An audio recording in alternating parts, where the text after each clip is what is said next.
그런데요, 그 정치적 목적이 있었다라고 보인다 하는 여지가 어제 기각을 통해서 여러 차례 드러나고 있다. 그동안의 탄핵 남발 정말 맞았다. 특히나 어느 직군에 더 몰려있다. 이런 해석들이 어제 기각을 이후로 줄줄이 나오고 있습니다. 저희가 그 부분 한번 보여드리도록 하겠습니다. 지금 현재 접수되어 있는 13건의 탄핵 소추안이 있습니다. 이 중에 결과가 나온 건 8건이었는데요. 모두 다 민주당 주도로 발의가 됐었고 8건 모두 기각이 됐습니다. 원래 민주당이 탄핵 소추했던 것은 모두 29건입니다. 보시는 것처럼 기각이 8건 됐고 민주당이 추진한다고 했다가 자체 철회한 것이 6건, 국회에서 폐기된 것이 6건, 본회의에 상정도 못 된 것이 4건, 심리가 현재 진행 중. 그러나 기각이 될 거라고 가능성이 더 높게 점쳐지고 있는 건수가 4건, 그리고 또 심리 중단 1건, 뭐 이렇게 지금 집계해 볼 수가 있는데요. 특이하게도 지금 그 가운데서 검사에 대한 탄핵 소추가 유독 많았다. 이런 얘기들이 나오고 있는 겁니다. 총 29건 중에 검사 건만 12명이었고요. 지금 보시는 것처럼 안동환 부산지검 2차장 검사부터 최재훈 서울중앙지검 부장검사까지 있었고 아까 짚어드린 대장동, 백현동, 공선법, 돈봉투 관련 검사들도 이 부분에 모두 포함이 돼 있습니다. 김기영 대변인, 이게 지금 이 당시가 물론 지금 말씀 주신 것처럼 탄핵 소추 자체는 12월 5일이었기 때문에 그 시점이 아니다. 물론 이런 주장 하시는 것 같아요. 비상계엄 이후에 소추였다. 네. 이런 주장 하시는 것 같지만 이 탄핵을 추진하겠다고 계속 야당이 밀어붙이던 시점은 분명 이재명 대표가 검찰 수사를 받고 있던 시점이었던 것은 사실인 것 같거든요. 사실상 뭐 지금 기소를 했기 때문에 큰 의미가 없다고 말씀하시는데 저는 동의하지 않고요. 무엇보다도 다른 수사를 할 때 분명한 시그널이 됩니다. 이재명 대표와 민주당에 대해서 수사를 하면 기소를 하게 되면 가만히 두지 않겠다. 탄핵되면 어떻게 됩니까? 직무 정지되죠. 좌표 찍히죠. 그다음에 또 그 변호사 비용도 본인이 내는 거 아닙니까? 네. 그럼 불이익이 많습니다. 그리고 민주당에서는 판사도 탄핵하겠다고 그렇게 얘기한 적도 있습니다. 그렇다면 검사든 판사든 이렇게 언제든지 탄핵될 수 있다고 생각한다면 위축이 될 수밖에 없는 겁니다.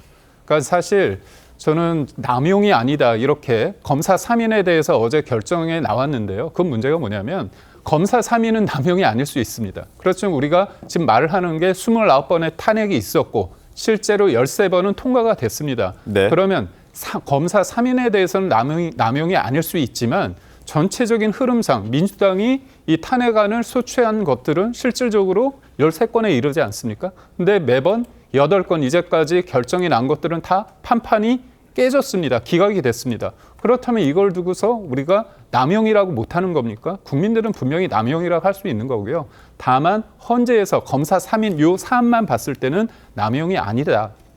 단정할 수 없다. 그렇게 된 건데 그거를 민주당이 가지고 이제까지 줄탄핵을 하고 사실상 제가 볼 때는 권한을 줬는데 그 권한을 가지고 자제나 절제를 하지 못한 상태에서 남발하다 보면 사실상 그건 폭력이거든요. 그래서 저는 그 부분이 의회 독주를 넘어서 의회 쿠데타나 아니면 연성 쿠데타다 이런 지적도 나오고 있다는 말씀을 드리고 싶습니다. 알겠습니다.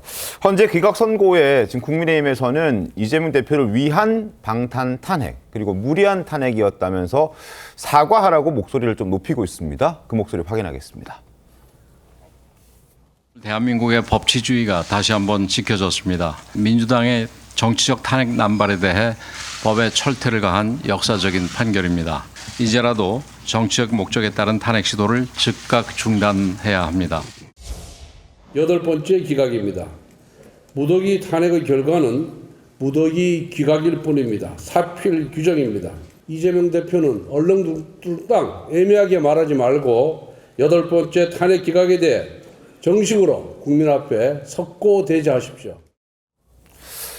민주당의 줄탄핵이 얼마나 좀 무리했었는지 저희가 수치로 좀 비교를 해드릴 텐데요. 문재인 정부 때와 비교를 해드리도록 하겠습니다.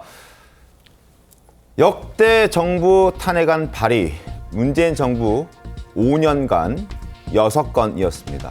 1년에 1건 정도. 그런데 윤석열 정부 3년간 29건입니다. 거의 뭐 9건 이상 지금 1년에 발의가 됐었던 것이죠. 그리고 지금까지 인용률을 보면 계속 저희가 말씀을 드립니다만 13건 중에서 지금 헌재로 넘어갔던 게 8건이고 8건 모두 기각됐다. 8전 8패다. 자, 이상민 행안부 장관부터 시작해서 어제 검사 3인에 대한 헌법재판소의 판단까지 8건 모두 기각되면서 인용률이 0%라는 부분도 지금 많은 비판의 도마에 오르고 있습니다. 때문에 국민의힘에서는 사실 이러한 야당의 졸속 탄핵을 막겠다고 나섰습니다. 그러면서 여러 가지 지금 얘기들을 나오고 있는 그런 상황인데 이렇게 탄핵을 소추를 난 다음에 만약 기각이 되고 나면 김관삼 변호사님, 기각됐을 때 그 탄핵을 소추한 정당이라든지 그 대표 발의한 의원에게 뭔가 좀 책임을 물어야 되는 것 아니냐 이런 목소리 좀 나오고 있던데 어떻게 보십니까? 원칙적으로 이게 탄핵을 하게 되면 아까 말씀드렸지만 네. 국가의 신인도랄지 그다음에 사회적 비용이 엄청나요. 그런데 지금 29번이나 탄핵을 시도해가지고 인용이 한 건도 안 냈잖아요. 네. 그러면 이걸 누가 탄핵소추 남용이라고 어떻게 판단 안 할 수 있겠습니까? 그냥 100% 이건 탄핵소추 남용권 이렇게 볼 수가 있는데 문제는 이걸 국회에서 하는 거고요. 더군다나 거대 의석을 갖고 있는 야당이 이제 민주당이 하는 거기 때문에 뭔가 남용을 막기 위해서는 입법을 해야 하는데 네. 민주당이 입법을 하겠습니까? 더군다나 사과나 반성도 하지 않는 민주당이 입법을 할 리가 없죠. 그래서 이거 자체는 만약에 조기 대선이 실시된다고 한다면 거기에서 국민의 심판을 받아야 하고요. 그다음 총선에서 심판을 받아야 한다고 저는 보는데 보니까 박홍근 민주당 의원이 그런 또 입법을 발의했더라고요. 그러니까 대통령이 탄핵으로 내란 외환죄로 탄핵이 되면 정당을 해산하는 법을 만든다고 그렇게 지금 발의된 걸로 제가 언론 기사에서 봤어요. 그렇다고 한다면 탄핵도 마찬가지겠죠. 탄핵을 예를 들어서 지금 어느 정도 했는데 적어도 3건 이상이 네. 탄핵이 전원일치로 인용이 안 되면 기각되면 원내대표하고 그다음에 당대표는 한 10년 동안 피선거권을 제한한다.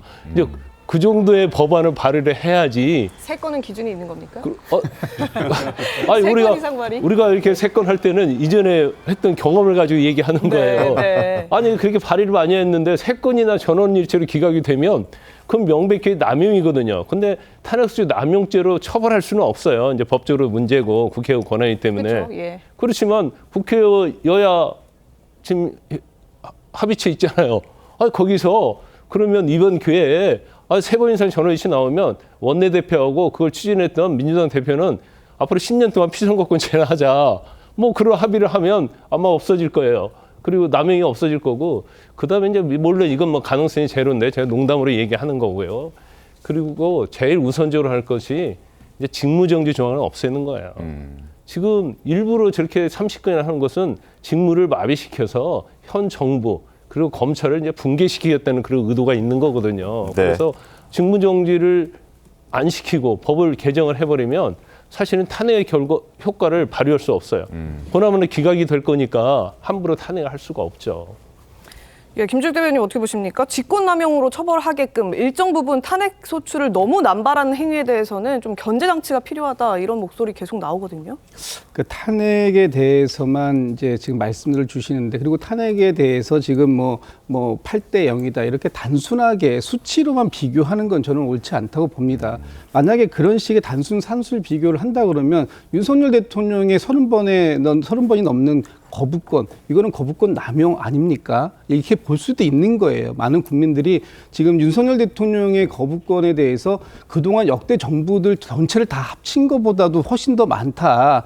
이렇게 얘기하는 것. 그러면 왜 그런 상황들이 나왔는가 하는 부분에 대해서 좀 더 논리적으로 볼 필요가 있다라는 말씀 드리고 싶고, 저는 이 지금 탄핵이 남발됐다, 남용이다 이런 말씀들 하는데 그렇게 보실 분들도 분명히 있을 수 있습니다. 다만 이런 과정들 속에서 정말 이 탄핵이 의미가 정말 없었던 것인가, 내용적으로도 그렇고 충분히 할 만했던 것들이 많이 있었다. 예를 들면 이상민 장관이 아마 그 윤석열 정부에서 첫 번째 탄핵입니다. 탄핵 소추가 되었고 물론 기각됐습니다. 그러나 이상민 행안부 장관, 당시의 장관에 대해서 왜 탄핵을 했는가?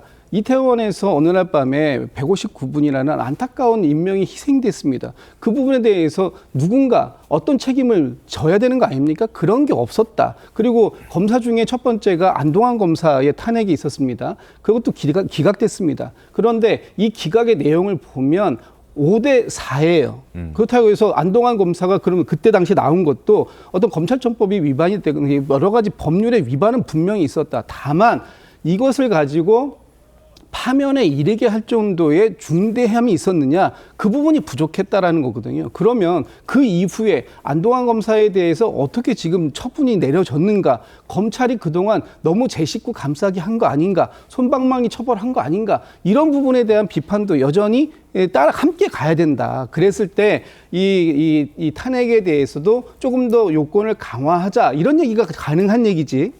마치 죄가 있는데 그 죄에 대해서 헌법재판소에서 기각이 되면 아무 죄가 없는 무죄가 난 것처럼 이렇게 얘기할 건 아니다. 이런 말씀 좀 드리고 싶습니다.